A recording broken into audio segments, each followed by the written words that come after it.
এ মা তুমি এত নিচ্ছ, কত নিচ্ছ মা? 700 মাটন নিয়ে চলে এসছে। এখন 8টা বেজে গেছে, আমি সব অস্ত্রগুলো আয়রন করে উঠলাম। কিরকম রান্না হবে গো? পাতলা পাতলা জিরা ঝোল। শুনলেন আপনারা সবাই, কি পাতলা পাতলা জিরা ঝোল খাবে মাটনকে। ঠিক আছে, আমি জিরা ঝোল আজকে করে দেবো, কিরকম খায় আমি দেখবো। হ্যাঁ, পাশ থেকে আওয়াজ দিচ্ছে, দু জিরার ঝোল লাগালাম বলে জিরার ঝোল করবে নাকি। ঠিক আছে, কিরকম রান্না করব আমি আপনাদেরকে দেখাবো এবং আপনারাও এরকমভাবে ট্রাই করবেন। দেখুন খাসির মাংস রান্না করার জন্য আমি কী করছি। শুধু কড়া গ্যাসটা জ্বালিয়েছি, গ্যাস জ্বালিয়ে আমি কড়াই কিছু দিলাম না, এইটাই দিয়ে দিলাম, দিয়ে আমি ঢাকাটা দিয়ে দেবো, গ্যাসটা প্রায় সিম করে দেবো। যতক্ষণ ওটা হচ্ছে ততক্ষণ আমি আলু পেঁয়াজ রসুনটা ছাড়িয়ে নিই। জানেন চাল নিয়ে এলো, চালটা আবার ফেরত দিতে গেল, এই করতে গিয়ে দেরি হয়ে গেল। রসুন একটু নেবো, তবে আজকে খাসির মাংসটা একটু পাতলা পাতলা ঝোল করব। আর ঢাকনাটা খুলে দিচ্ছি, ব্যাপারটা হলো ওপর নিচ করে দেবো একটু। এভাবে যদি আপনারা রান্না করেন, কুকারে দিতে হবে না। আমার কুকারে কোনোদিন মাটন দিই না, এইভাবেই রান্না করি। গতবারে দেখিয়েছি কীভাবে করেছি, এবারে একটা দেখাচ্ছি। মাংসটা সেখানে ভাপা হচ্ছে, ভাপা হতে হতে আমি পেঁয়াজ রসুন নিয়ে নিলাম, একটু আলু নিয়ে নিচ্ছি, কারণ বাঙালির তো জানেন আলু ছাড়া মাংস স্বাদই হয় না। পেঁয়াজ রসুন আলু ছাড়িয়ে নিয়েছি। এবার ততক্ষণে আবার একবার মাংসটা নেড়ে দিতে হবে, দিলে কড়াটা ধুতে হবে না, কড়াটা না ধুলে আবার তো রান্না করতে হবে। এই বাবারে কত জল বেড়েছে দেখছেন, এই জলটাকে পুরো শুকনো করে দিয়ে দেখছেন জল কিরম বেড়েছে, দেখুন কত জল বেড়েছে। এই জলটা যদি আপনারা বের করে দেন তাহলে মাটনের কী থাকবে, কী টেস্ট থাকবে বা উপকার কী থাকবে। ওই জন্য এটাকে আমরা বের করব না, এইটাকে এরকম করে শুকনো করে নেবো পুরো। ততক্ষণে আমি বাকি কাজগুলো সেরে নিই। এবার খাসির মাংস কিভাবে রান্না করছি আমি দেখাচ্ছি। খাসির মাংসটাকে এইভাবে আমি কষিয়ে এনেছি, একটুও তেল দিইনি, কিছু না, শুধু নুন হলুদ দিয়ে জাস্ট ভাপিয়ে এনেছি এবং জলটাকে শুকনো করে নিচ্ছি। এবার কড়াটা গরম হয়ে গেছে, এই যে আলুটাকে ভেজে নেবো ভালো করে। দেখুন আলুগুলো কড়া করে ভেজে নিয়েছি, আলুগুলো কড়া করে ভেজে না নিলে ভালো লাগবে না। এবার কড়াই তেল দিয়েছি, তেলটা অবশ্য কমই দিয়েছি। এবার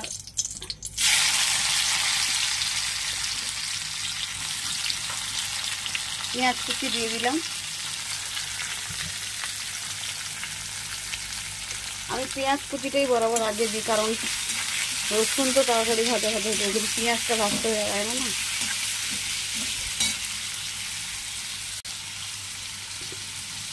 সবসময় পেঁয়াজে নুন দিয়ে দিবেন, দিলে পেঁয়াজটা তাড়াতাড়ি ভাজা ভাজা হয়ে যায়, পেঁয়াজটা তাড়াতাড়ি মরে যায়।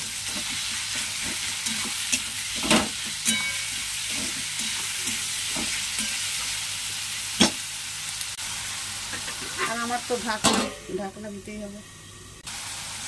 এই যে অর্ধেক ঢাকিয়ে আনা খাসির মাংসটা, এটাই আমার মেয়ে আবার করতে না, খেতে ভালোবাসে, বলে বাহ কি সুন্দর সেদ্ধ হয়েছে এবং ভাজা ভাজা হয়ে গেছে, ভালো লাগে। দেখছেন, এবার রসুনটা দিয়ে দিলাম,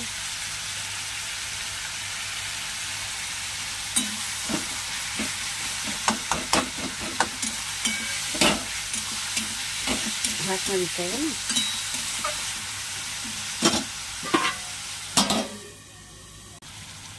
দেখছেন পেঁয়াজ রসুনটা ভাজা ভাজা হয়েছে, তেল ছেড়ে দিচ্ছে, তাই আদা বাটা দিয়ে দিলাম। আদা তো বলেইছি আমাদের ফ্রিজে বাটা সারাক্ষণ থাকে, আমি আদা বাটার বরাবর একটু কম দিই, পেঁয়াজ রসুনটা বেশি দিই।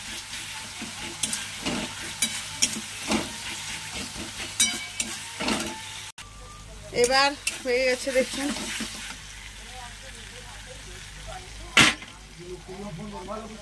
কাঁচা লঙ্কা দিলাম, টমেটো দিলাম, একসঙ্গেই দিয়ে দিলাম। কাঁচা লঙ্কাটা একটু পরে দিই, কারণ কাঁচা লঙ্কাটা বেশি ঘাঁটা ঘাঁটা হয়ে গেলে, ঝাল হয়ে গেলে আমার মেয়ে খাবে না। কাঁচা লঙ্কাটা এই কারণেই দিই, তরকারিতে এই যে অর্ধেক সেদ্ধ হয়ে যায়, ওইটাই আমার কাছে কর্তামশাই খাবে, ওই জন্য। লঙ্কা গুঁড়ো দিয়ে দিলাম,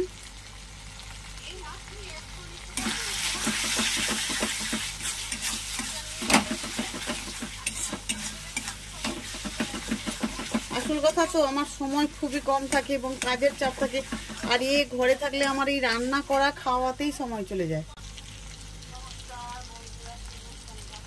হলুদ দিলাম, মাংসে হলুদ দিয়েছিলাম তো অল্পই দিলাম, আলুতে নুন হলুদ কিছুই দিইনি, তো সেই পরিমাণটাই আমি দিলাম। অল্প একটু জল দিব।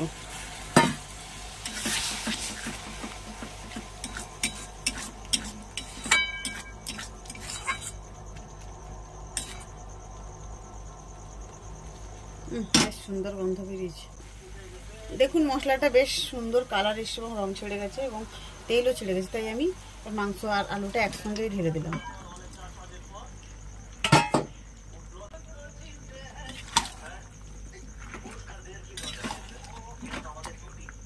দেখছেন টমেটোগুলো প্রায় গলেনি, তো ওই জন্য আমি একে কি করব, খুব ঢাকা দিয়ে দিয়ে রান্না করব।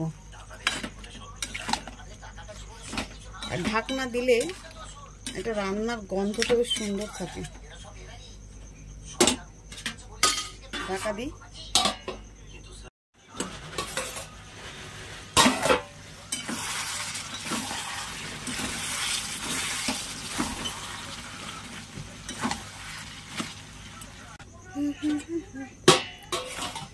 এদিকে রান্না চাপিয়ে দিয়ে সেদিকে বারে বারে যাচ্ছি, চাল বস্তা খুলে ঢালতে হবে বলে,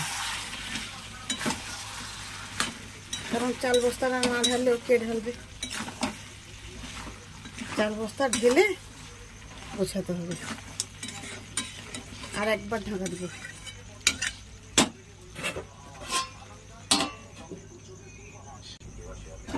আশা করছি এবার হয়ে গেছে, একটু সুন্দর তেল ছেড়ে গেছে, হয়ে গেছে।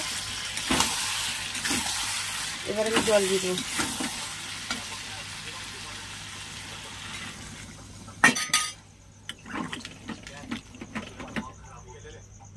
আলু হয়ে গেছে, তো আমি জলটা কম দিব। দেখুন রান্নাটা প্রায় কমপ্লিট হয়ে গেছে, তো একে আমি ঢেলে নিচ্ছি। ঢেলে নিয়ে কী করছি আমি দেখাচ্ছি। দেখুন ঢেলে নিয়েছি, ঢেলে নিয়ে গরম মশলা একটু ছড়িয়েছি। এই গরম মশলাটা আমার নিজের হাতে ঘরে বানানো। বাস এই যে কমপ্লিট খাসির মাংস, এই যে পাতলা পাতলা ঝোল করেছি।